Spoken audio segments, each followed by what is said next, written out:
Climate change is accelerating. The melting of the polar ice caps is exceeding predictions that even came from a year or two ago. Within 30 years, 25% of all species are going to be extinct. Our civilization, as we've constructed it, is completely unsustainable.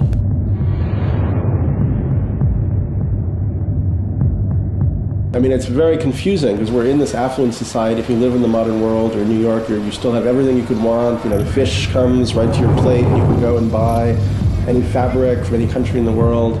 It's very confusing to begin to read about the fact that there are these tremendous changes happening to the planet.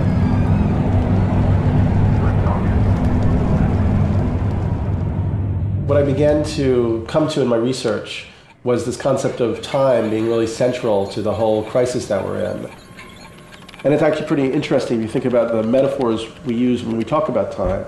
We talk about wasting time, spending time, having enough time, running out of time. Time is money.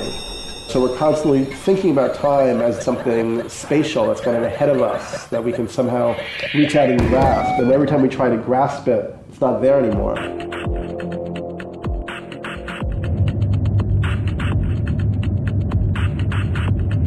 In a way, it's very ironic, because you think about the whole purpose of creating an industrial civilization and learning how to do all this stuff with technology and machines, you'd think it would be so that we could take it easy.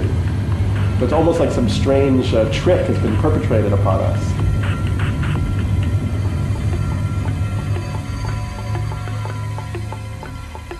The modern way of thinking about indigenous and tribal cultures is that they were myth-based and superstitious. And it may be that cultures like the Mayans and other indigenous cultures did have their own knowledge system that was as meaningful as ours, but they were just interested in very different aspects of reality, different aspects of being and experience.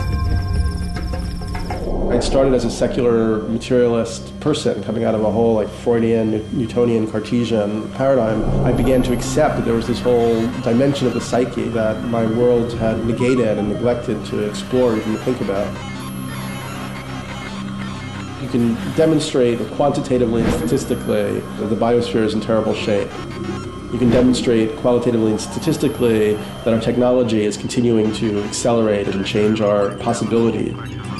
And this third aspect is about the psychic evolution. This is something that can't be quantified or understood statistically. So somebody who has just a rational scientific mind is going to find it very hard to accept that there's some kind of change happening in the nature of the psyche. In my own life and in the lives of many people that I'm connected with, there seems to be an incredible upsurge of synchronicities.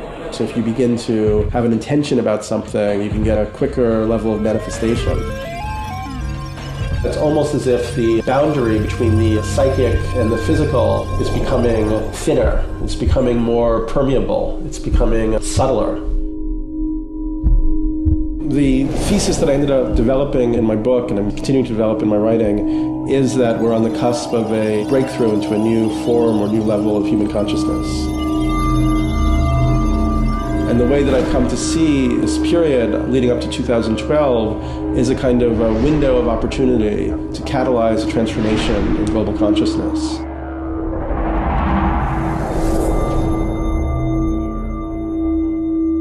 We have a lot of fundamentalists in the US who are actually thinking about the rapture and Armageddon, but they're sort of seeing it in this very literalist and negativistic way. The apocalypse does actually literally mean revealing or uncovering. So rather than being destructive, it's a time when everything hidden becomes revealed and available. So this apocalyptic process would be the coming of the self into conscious realization.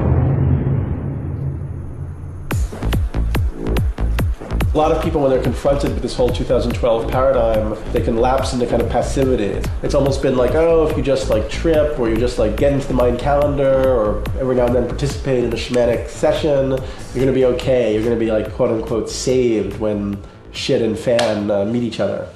The way I look at it is totally different. I think that the shift is really about the individual taking responsibility for the whole planetary situation and actually reorienting their psychic energy towards the positive process of transformation.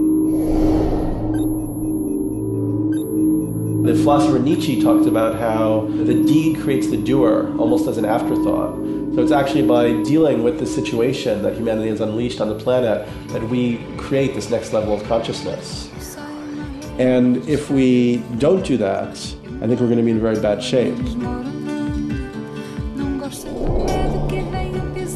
How do we move towards a sustainable planetary civilization in a short period of time? And how do we make something positive and transformative out of it?